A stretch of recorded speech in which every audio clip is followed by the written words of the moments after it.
आज कृषा रोकर के तथागत बुद्ध से कहने लगी कि भगवान, मेरा इकलौता पुत्र जो बाग में गेंद खेलने गया था और ये वापस जब मैंने देखा तो ये मुझसे बातें नहीं कर रहा, मुझसे बोल नहीं रहा।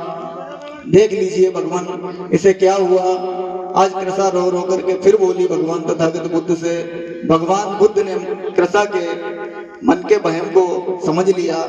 आज कृषा बिलख रही है, रो रही है और कह रही है बार बार भगवान बुद्ध से,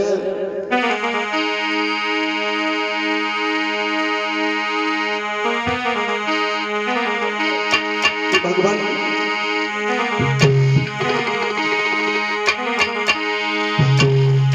मृत सुत गोदी ले लियो और फिर सारे बिलखाई और जीवित कर दो पूत मेरो और रहिया समझ आई। तो भगवान बुद्ध कहने लगे कि बेटी, मैं तुम्हारे पुत्र को जिंदा कर दूंगा, पर तुम्हें मेरा एक काम करना होगा। अब अपने पुत्र को सामने यहीं पे लिटा दो। तो भगवान बुद्ध कृषा से बोले कि तुम्हें एक मेरा काम करना होगा। तो कृषा बोले कि भगवान, आप जो भी कहेंगे मैं करने के लिए तैयार हूँ, बस आप मेरा बेटा जीवित कर दीजिए। तो भगवान बुद्ध ने कहा, ये सामने नगर देख रही हो श्रावस्ती, जाओ वहां चली जाओ और एक मुट्ठी सरसों के दाना ले आओ। कृषा तुरंत भाग खड़ी हुई। तो भगवान बुद्ध ने कृषा को रोका और कहा, सुनो, सरसों तो ला रही हो, लेकिन सरसों उस घर से लाना जिस घर में कभी किसी की मृत्यु ना हुई हो। तो कृषा ने कहा, ठीक है, सरसों तो एक मुट्ठी मिल ही जाएगी, इतना बड़ा नगर है। तो आज कृषा श्रावस्ती में पहुंची हैं और वहां पर सरसों के दाने ढूंढ रही हैं, मांग रही हैं और घर घर में जाकर के बोली हैं,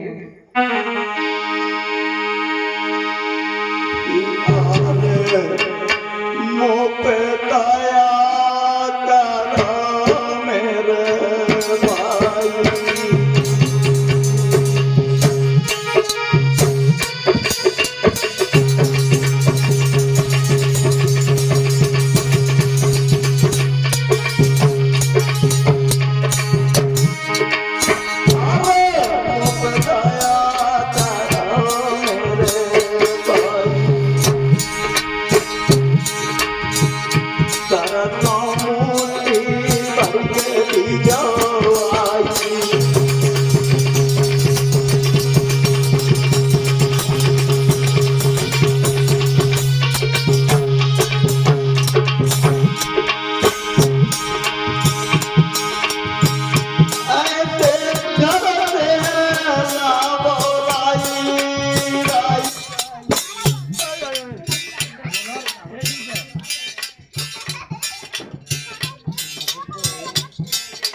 भाई।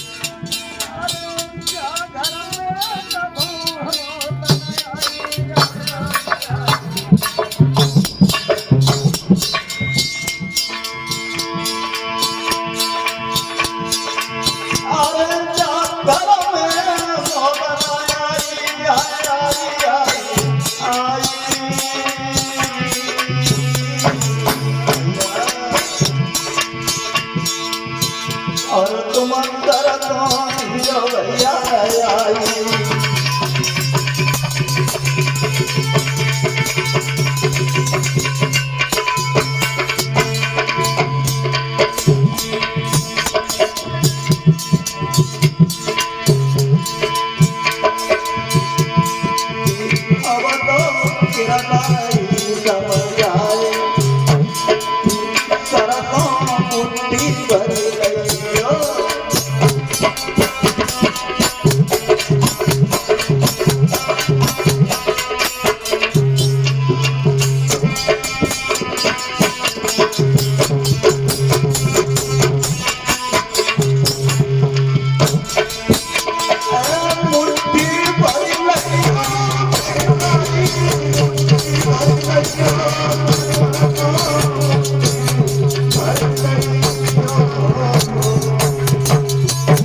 कृषा माँ कहने लगी कि एक मुट्ठी सरसों दे दो। तो आज जो एक गृहपति था उसने बोला कि ठीक है सरसों एक मुट्ठी का बहन, तू एक बोरी ले जा, तेरा पुत्र जिंदा हो जाए। तो कृषा कहने लगी कि नहीं भैया, मुझे एक मुट्ठी सरसों चाहिए और आपके घर में कभी किसी की मृत्यु ना हुई हो तो मुझे दे दीजिए।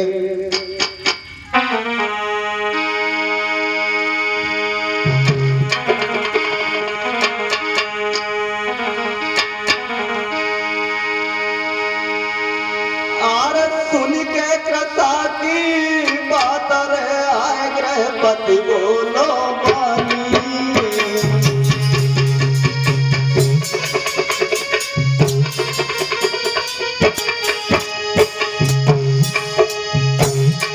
आज वो कृषा की बात को सुनकर के बोला है,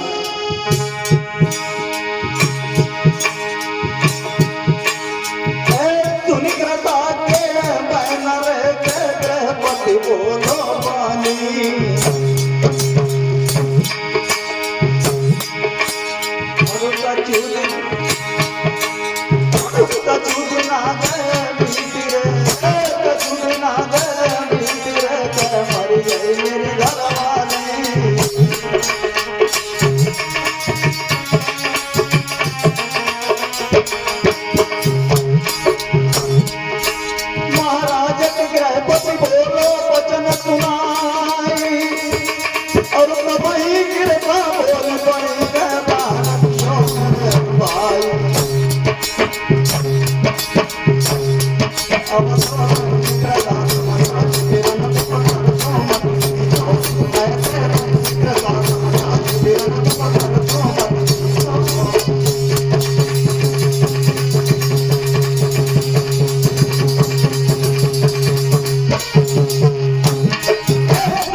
आज कृषा कहने लगी तो भैया आप रहने दो, यदि आपके घर में मृत्यु हो गई हो तो आप रहने दो, मैं आगे देख लूंगी। आज कृषा श्रावस्ती नगर में सारे घरों को घूम लिया पर ऐसा कोई घर नहीं मिला जिस घर में कभी किसी की मृत्यु ना हुई हो, किसी की माँ, किसी का पिता, किसी की पत्नी, किसी की बेटी, यानी कोई ऐसा घर नहीं जिस घर में कभी कोई मरा ना हो। तो आज कृषा परेशान होकर के भगवान बुद्ध जी के पास वापस आ गई और बोली है कि भगवान आपने मुझे पहले क्यों नहीं बताया कि ऐसा कोई घर मिलेगा जिसमें सरसों के दाने होंगे, जिसमें मृत्यु ना हुई हो। तो भगवान बुद्ध कहने लगे कि बेटी कृषा, मैं यही समझाने की तो कोशिश कर रहा था। तो आज कृषा कहने लगी कि भगवान जब ऐसा था तो हमें क्यों नहीं ज्ञात था। देखिए आज उस कृषा के भ्रम को दूर कर दिया। बोलिए तथागत गौतम बुद्ध की, बाबा साहेब जी। तो आज कृषा कहने लगी कि भगवान आप मुझे इस संसार में अब नहीं रहना है, मुझे दीक्षा दो भगवान और संघ की शरण में रख लो। आज भगवान ने कृषा को संघ की शरण में ले लिया है और उस पुत्र वियोग में पागल कृषा को भगवान बुद्ध ने किस तरह समझाया है और उसे संसार के सारे रागों से मुक्त किया है। तो बोलिए तथागत बुद्ध की। ऐसे थे भगवान तथागत बुद्ध।